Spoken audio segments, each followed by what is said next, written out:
की सरजमीन पे उन लोगों का नाम लिए बगैर इस चीज का ऐलान कर रहा हूं, अल्लाह की कसम हमें न छेड़ो, हम गमज़दा है, हम जख्मी है, हम लाशें उठा उठा के थके हुए हैं, हम खून देख देख कर पागल हो चुके हैं।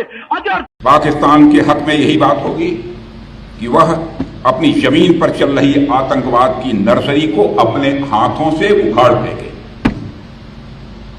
इसकी शुरुआत उसे हाफिज सईद और मसूद अजहर जैसे आतंकवादियों को भारत के हाथों में सौंपने से करनी चाहिए। यह दोनों न केवल भारत में मोस्ट वांटेड टेररिस्ट की सूची में हैं, बल्कि ये यूनाइटेड नेशंस की डेजिग्नेटेड टेररिस्ट की लिस्ट में भी शामिल हैं। हाफिज सईद मुंबई होती रहती है, कभी हाफिज सईद की तो कभी मसूद अजहर के ग्रुप की या किसी और ऐसा टेरर ग्रुप जो कि सारी दुनिया जिसको बैन कर चुकी है, सारी दुनिया जिसको टेरर ग्रुप कह चुकी है, लेकिन हमारे लोग हैं कि मानने को तैयार ही नहीं होते और यही कहते हैं कि नहीं जी, ये तो जी पाकिस्तान की खिदमत कर रहे हैं, ये तो इस्लाम की खिदमत कर रहे हैं। मुझे आज भी याद है कि जब हम लोग स्कूल में थे और उस जमाने में जो है वो ये हाफिज सईद को तो खैर अभी रिसेंटली अरेस्ट किया गया है, वरना या कह लीजिए होम अरेस्ट किया गया है, ये बाहर घुमा कर। पाकिस्तानी वज़ीर-ए-आज़म बहुत कम या पाकिस्तान की लीडरशिप, बल्कि मैं अगर इसको थोड़ा क्रूड होकर बात करूं कि पाकिस्तान की मिलिट्री जो आर्म फोर्सेस हैं वो पाकिस्तान की पॉलिटिकल फोर्सेस को, फौज को इस्तेमाल नहीं करने देती, बल्कि फौज ही शायद सियासतदानों को इस्तेमाल करती होगी। सो इंडिया कह रहा है जी हम रीजनल पावर नहीं है, हम ग्लोबल पावर है। अच्छा, ग्लोबल पावर है।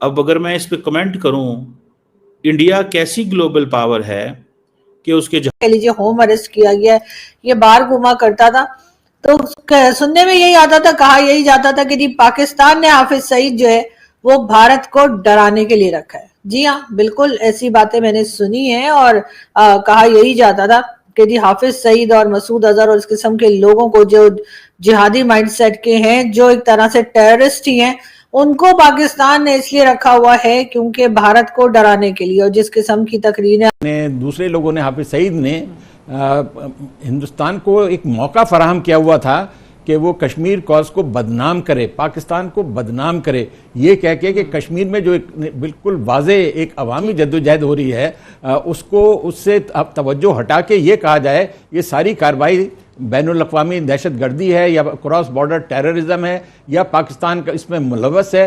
गोया कि असल इशू से चश्म पोशी करके मामले को दूसरी तरफ एक शहीद मुंबई हमलों का गुनाहगार है, कौन नहीं सच्चाई को जानता है।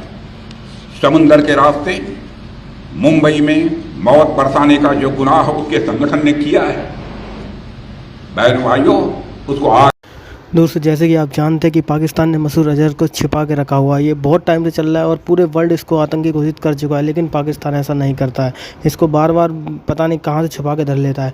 लेकिन इस बार दोस्तों भारत ने अटैक किया था, तो उसमें दोस्तों मसूद अजहर चीख के कह रहा है कि वो लाशें गिनते गिनते थक गए, उठा के थक गए, खून देख देख के थक गए। इससे आप अंदाज़ा लगा सकते हैं दोस्तों इंडियन आर्मी ने क्या तबाही मचाई है मसूद अजहर के ठिकाने पर। और उन्होंने खूब चीख के बोला है, उनके इतनी लाशें हैं कि थक चुके हैं भाई, लाशें उठा के थक गए। मतलब कितने सैकड़ों लोग आतंकवादी मार दिए होंगे इन्हें भारत ने। और जो इनके जो इसके साथ साथ उनका कहना है वो खून देख देख कर भी थक गए भाई, इतनी ज़्यादा इनकी हालत ख़राब कर दी इंडियन आर्मी ने कि भाई अभी बिलों में से भोंकना शुरू कर दिया है कि ये कर देंगे हम, वो कर देंगे। इस तरीके की बातें दोस्तें करते रहते हैं। लेकिन अब इनको पता लग गया है कि अब की दोबारा इनके अंदर ये डर सता रहा है कि दोबारा स्ट्राइक हुई तो अब की बार सब के सब तबाह हो जाएंगे, इसी चीज़ का डर इन्हें सता रहा है। तो दोस्तों आगे देखते हैं पाकिस्तान की मीडिया का वीडियो में रिएक्शन क्या रहा है। किस्म की तकरीरें आप यूट्यूब पे चेक कर सकते हैं हाफिज सईद और दूसरे लोगों की, आपको मिलेंगी, उसमें यकीनन नफरत के अलावा कुछ नहीं है। लेकिन एक बार फिर पाकिस्तान के ऊपर जो अटैक किया गया भारत की तरफ से, जिसके ऊपर एक हंगामा है और हम बार बार कह रहे हैं कि जी भारत ने बड़ा गलत किया, भारत हमारे कह लीजिए कि बॉर्डर क्रॉस करके पाकिस्तान के अंदर आया और 1 2 4 नहीं बल्कि 9 जगह पे कहा गया कि अटैक किया गया है और यहाँ के सिविलियंस जो है, जो मासूम सिविलियंस हैं, उनकी भी जाने ली गई, ऐसा हमारे लोगों ने कहा। लेकिन भारत की तरफ से यही कहा गया कि जो टेरर कैंप थे उनको उड़ाया गया है और उसके साथ इन्होंने ये भी कहा कि जी यहाँ पर पाकिस्तान जिस तरह से सपोर्ट कर रहा है इन टेररिस्ट को, उसको देखते हुए जो ऑपरेशन सिंदूर है वो अभी खत्म नहीं हुआ है। और अगर फिर कुछ भारत में हुआ तो भारत जो है वो यकीनन एक बार फिर पाकिस्तान की तरफ आ सकता है और पाकिस्तान के पे इस किस्म के अटैक्स हो सकते हैं।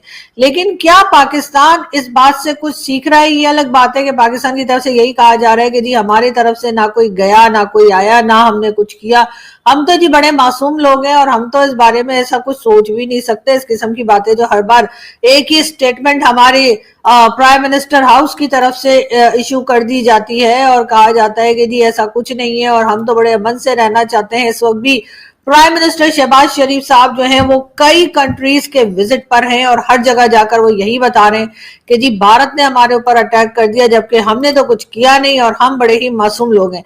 लेकिन कोई मुझे क्या बताएगा कि जब सारी दुनिया जो है वो सोशल मीडिया पर और हर जगह ये जो जिहादी माइंडसेट के लोग जो तकरीरें कर रहे हैं, जो धमकियां दे रहे हैं दुनिया को, जब वो देखेंगे तो क्या वो प्राइम मिनिस्टर शहबाज शरीफ की इस बात से एग्री करेंगे कि पाकिस्तान जो है वो हर तरफ अमन चाहता है, पाकिस्तान जो है वो हर किसी कंट्री के साथ अपने टर्म्स को बेहतर करना चाहता है और किसी तरह से भी पाकिस्तान जो है वो किसी टेररिज्म के अंदर या कह लीजिए जो टेरर एक्टिविटीज है उसमें इन्वॉल्व नहीं है? क्या पाकिस्तान ये समझा पाएगा? किए आपने और दहशतगर्दी हम कर रहे थे, ठीक है ना जी। सो ये सीधा सीधा अगले दिन जो पाकिस्तान के प्राइम मिनिस्टर ने एक बात की वो बड़ी इंपॉर्टेंट बात थी। पाकिस्तान के प्राइम मिनिस्टर ने जो बात की वो इंतहाई इंपॉर्टेंट बात थी। मैं आपको मजे की बात बताऊं, वो क्या बात थी कि जनाब हमने 1971 का बदला ले लिया। मैं खैर I will not go in detail कि ये पाकिस्तान के वज़ीर आज़म ने क्यों कहा और इसकी क्या सिग्निफिकेंस है। अब वो कह रहे हैं कि जी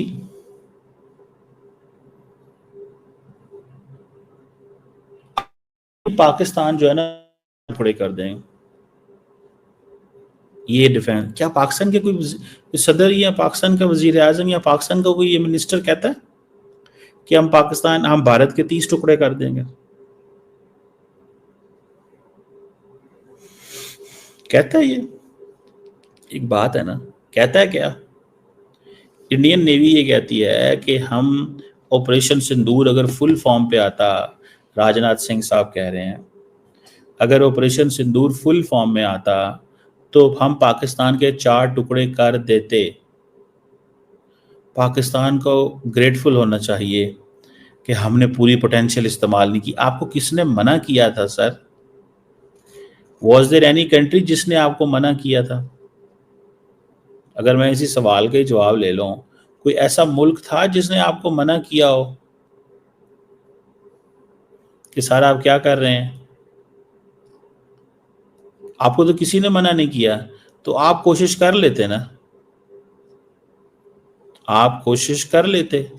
लेकिन जब आपको मना ही नहीं किया। दोस्तों जैसे कि आपने देखा पाकिस्तान की मीडिया का रिएक्शन, दोस्तों पाकिस्तान वाले इसको मानते ही नहीं है कि ये ऐसा करता है, क्योंकि इसको तो और उल्टा मेरे हिसाब से अच्छी तरह रख रखाव इसका करते हैं। इसे सबसे सेफ जगह पे पाकिस्तान वालों ने इसे रख रखा हुआ, क्योंकि और देशों तो इसे भाई बिल्कुल बैन कर चुके हैं, लेकिन पाकिस्तान वालों ने इसे बैन नहीं करा है। भारत मांगता है भाई हमें तुम इसे दे दो, तुम्हारे भी जो भी दिक्कतें हैं वो सारी सॉल्व हो जाएंगी, लेकिन पाकिस्तान ऐसा नहीं करता है। तो दोस्तों अगर आपको वीडियो अच्छा लगा तो वीडियो को लाइक जरूर करें, चैनल को सब्सक्राइब करना आप लोग बिल्कुल भी ना भूलें।